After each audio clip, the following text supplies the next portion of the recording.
Hi guys, I'm Mike. And I'm Stephen. And this is F1 Fanatics.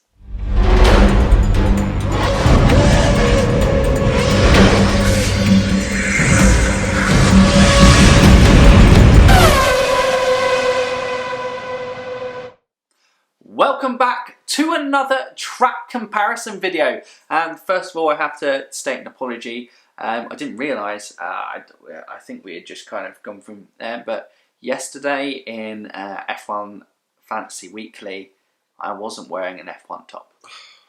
So I've continued the tradition and not worn one today. But, you know, there was almost riots in the comments. What's going on? You always wear an F1 top, so I apologise. The F1 top has returned. But now I've got rid of it. No. We'll be ready for next one. Yeah, the next one will work out fine. But anyway, track comparison. So obviously, during the COVID break, we had kind of brought back driver rivalries and track comparisons alternating on the Wednesdays, but we've brought it back here in a gap. So we're going to look at two tracks that are rumoured, strongly rumoured, to be making a return to the F1 calendar, and both obviously previously being fairly popular tracks on the F1 calendar, and that is Hockenheim versus Sepang, Malaysia versus Germany. Bam. Gonna be a good one. And if you're new to kind of track comparisons, you're like, what the hell is this all about? Well, I'll tell you what it's about. We go through some of the stats looking at the tracks, then we will say what we actually think is the more technically difficult track. We'll say which track we think lends itself better to overtaking. Then I will run you through the kind of, favourite qualifying laps from both tracks. Stephen's going to run you through the best races from the tracks, and then we each have a highlight from each of the tracks before concluding and stating which track we think is better, Sepang or Hockenheim. And we'll throw it back to you and you can let us know what you want in the comments. But obviously if you want to hear our thoughts, make sure you kind of stay and watch the video all the way through and click that subscribe button while you're at it. It helps.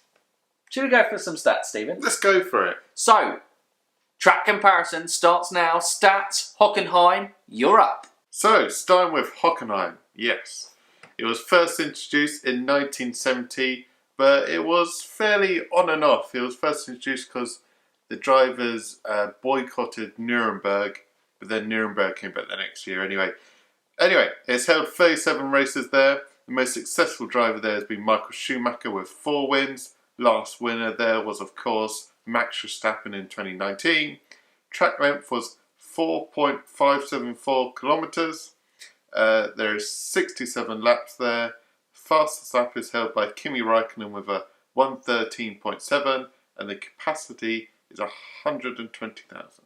Moving on to Sepang, and that was first introduced in 1999. There have been 18 races there. The most successful driver is Sebastian Vettel with 4. The last winner, and its last time on the calendar, was Max in 2017. Its track length is 5.543 kilometres, so one of the longer tracks on the circuit.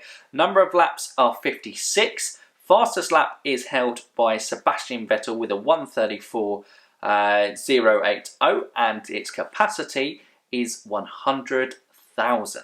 So those are just some stats, you know, they kind of give you a taster of what kind of tracks are like, who's kind of been successful for. Very similar in terms of, it is exactly the same in most successful drivers with 4 winners, which is, I think, good things for the tracks because it means that, you know, they're competitive tracks. The Germans are winning. The Germans are winning. It's will the German track win? Oh, we'll have to wait and see. But anyway, the technical difficulty of the track. I'll start off with Malaysia and Sepang, and I think it's probably a medium difficulty, especially the kind of first sector is kind of very difficult to be. It's fairly easy to get round, but difficult, I think, to be quick at in those ones. But obviously ending off with almost like a mirror image, but I believe it's longer than a Chinese Grand Prix, of that kind of long back straight before kind of a turnaround and going onto the main pitch straight as well. So I think Sepang is a medium difficult track. Nice. Well, if you're just looking at last year's Hockenheim, you'd say it's the hardest track on the calendar. No one could manage it. Especially the drag strip at the end. Everyone was like, whoa! Whoa! Here's the wall! And I'm out the race. Even Lewis had a little mistake, the Rainmaster. But yeah, I'd say most of the time it's probably medium, and then medium to hard. It's probably, you have the first sector, which is the 2 long straights, and then the second and third sectors, the kind of more downforcey technical corners where drivers have made mistakes, which I'm sure we may look at later on. Definitely will.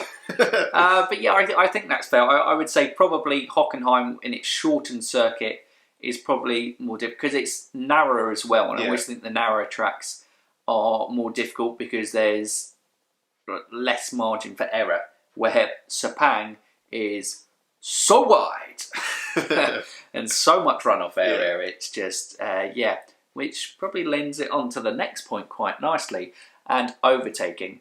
Sepang is very good in terms of on-track action. That track width is massive in terms of it allows cars to fight, even with the kind of massive current cars, which on other circuits like Hockenheim we'll probably talk about, and Hungary and Monaco, that makes it difficult to race around there because, the cars are so long and wide that, it makes it difficult. But that's not an issue at Sepang because the track equally is very wide and big, and obviously with those 2 kind of massive long straights as well, there's plenty of overtaking spots for that. So I would say overtaking is very good at Sepang.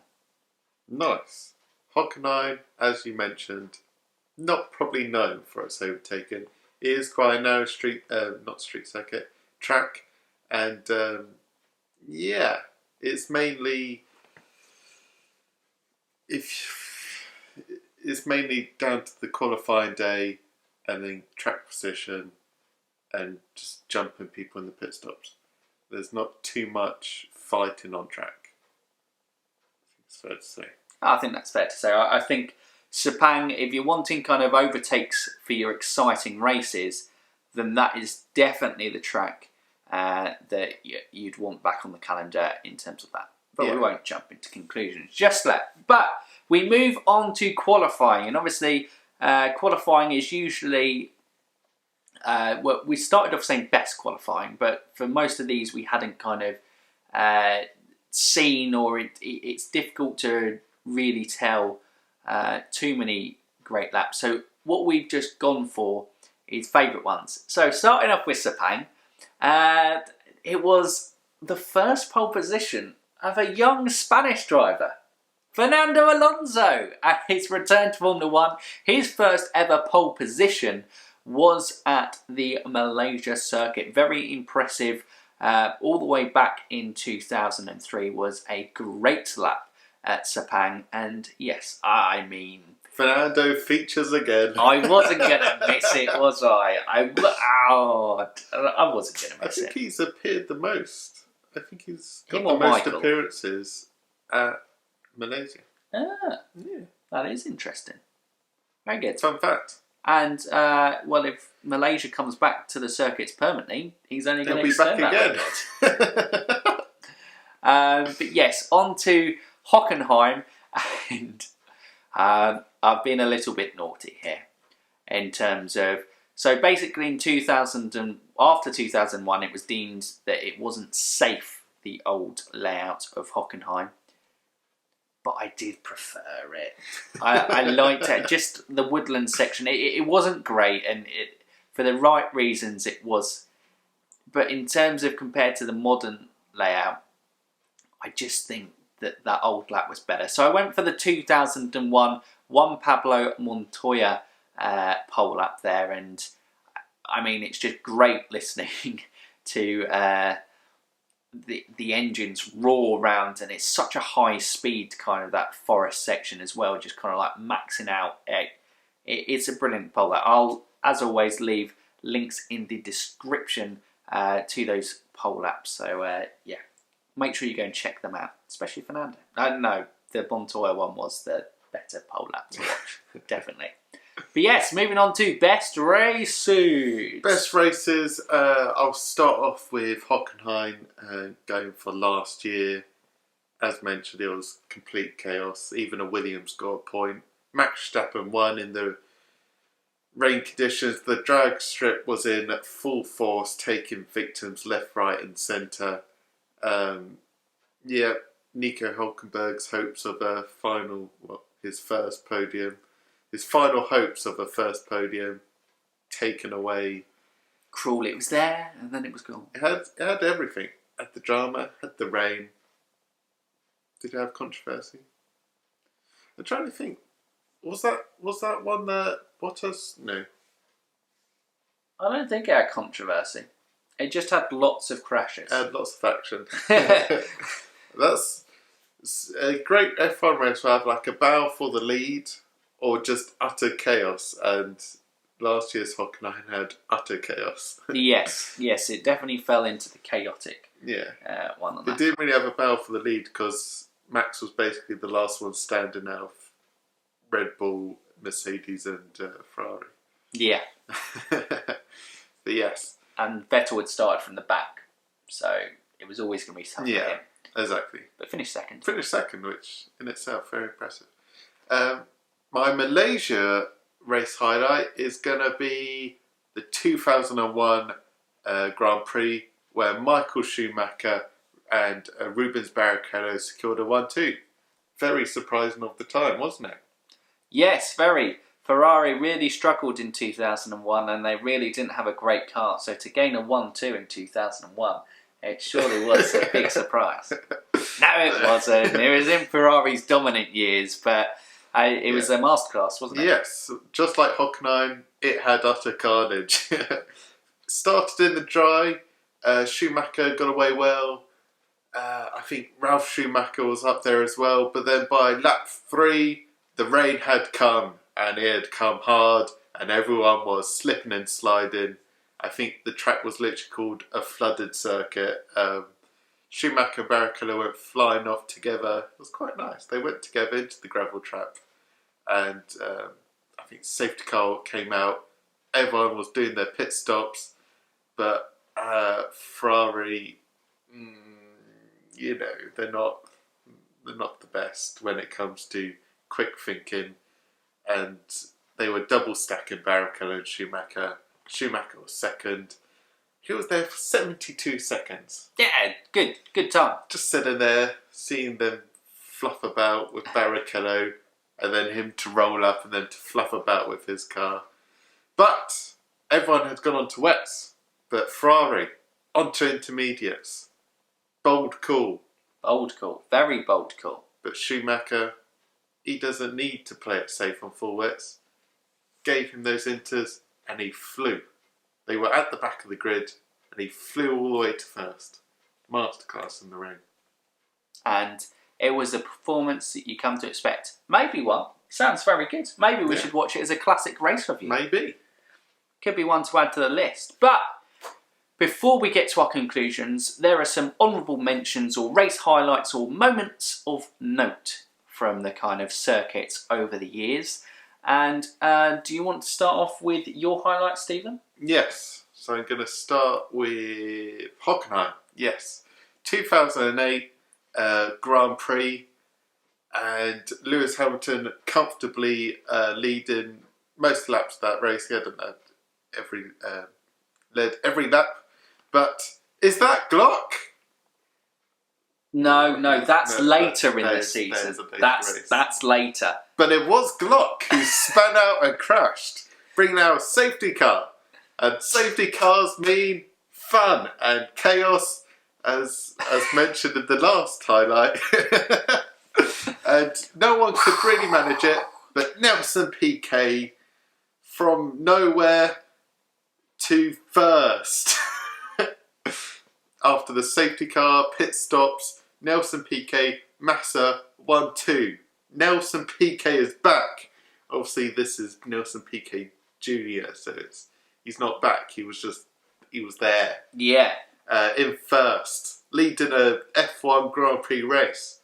Fun fact, the last time 2 Brazilians were 1-2 in a race was when Ayrton Senna and a Nelson Piquet Sr. Hey! Look go. at it. What a beautiful full circle. Everything's coming together. But then Lewis Hamilton ruined it and won the race. Oh dear. Apparently he's quite good. Apparently. Yeah. He might win the championship that year. Yeah, apparently. Spoiler! Yeah. But Nelson Piquet finished second. Probably a career highlight for him. I mean, it was his highlight because later in the season with Singapore and Crashgate, that basically ended his Formula 1 career.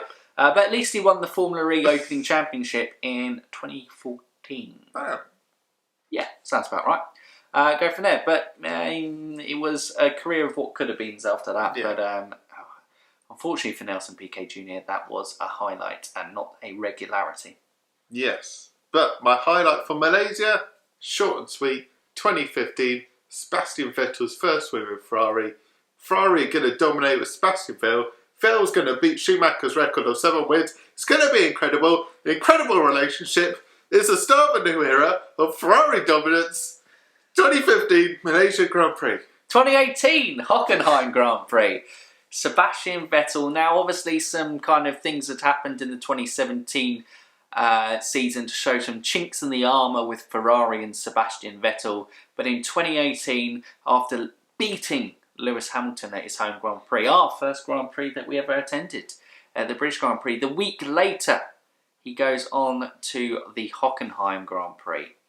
And he suffers some front wing damage and it may cause, but he crashes out from the lead of the race under apparent no pressure. A little bit of rain had kind of come in and he just lost it, and it was one of those, unfortunately at Hockenheim, some of the crashes just are like slow and painful, and this was a slow and painful one where you were just like, no, and it never really recovered from 2018, and I think it was, that very much is probably the moment that started the point to where we got to earlier this year, where Ferrari hadn't offered Sebastian Vettel a new contract.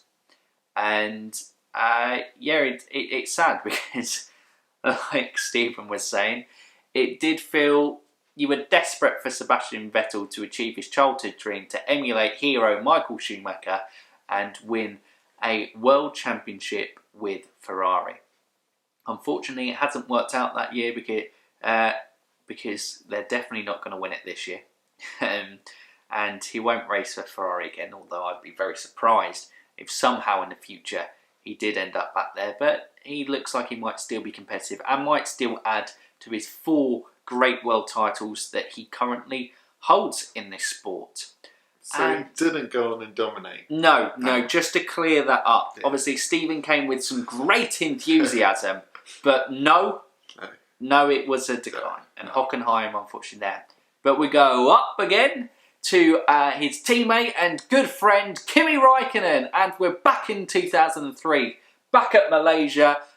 Fernando Alonso, first pole position. Kimi Räikkönen, first win within Formula 1 to kind of set his actually title challenge up for Michael Schumacher in that 2003 season. Obviously, he would end up runner-up to Michael Schumacher across that season. So it was a very good season for Kimi Räikkönen.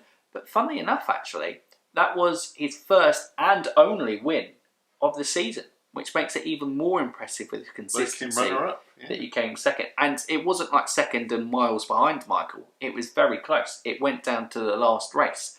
So yeah, very impressive. A good time to kind of look back at Kimi Räikkönen's first win within the sport. But you've heard some kind of highlights, some moments, some kind of technical difficulty overtaking.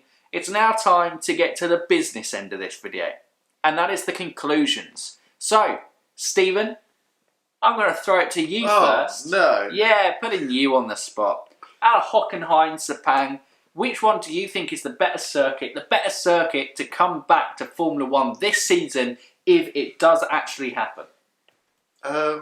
Well, if only one could come back. Well, if only one could come back, and what's the best? Which one would I choose? It is just the best but one. they're both going to come back. Yeah. It's difficult. I want to say Hockenheim, but I feel Sepang has the better action. But I'm going to go for Hockenheim. Just because history.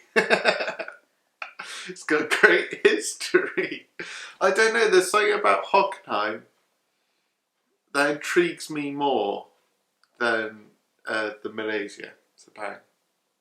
Even though Sepang has better action. I don't know. I'm finding it difficult to put into words, but it intrigues me more Hockenheim.